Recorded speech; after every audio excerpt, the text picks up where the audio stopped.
खरं तर हा सगळ्यांसाठी धक्काच होता.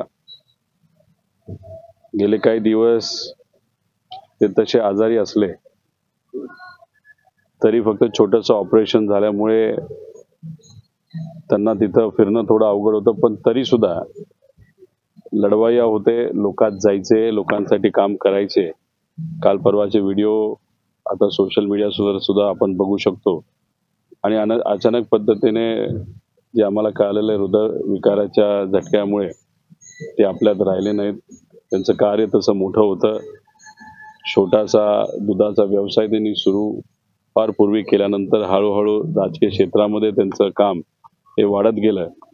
आमदार, राज्यमंत्री, बँकेचे चेअरमन या माध्यमातून लोकांना त्यांनी सेवा दिली आणि फार कमी वयामध्ये दुर्दैवाने हा आजारामुळे त्यांना तिथं जावं लागलं. त्यांच्या परिवारावर दुःखाचा खूप मोठा डोंगर हा कोसळलेला आहे. पवार परिवार हा या परिवाराबरोबर आहे. राष्ट्रवादी शरदचंद्र पवार हा जो एक राजकीय परिवार आहे, त्याचे जे सर्व पदाधिकारी कार्यकर्ते आहेत ते सुद्धा या परिवाराबरोबर भक्कमपणे आहेत.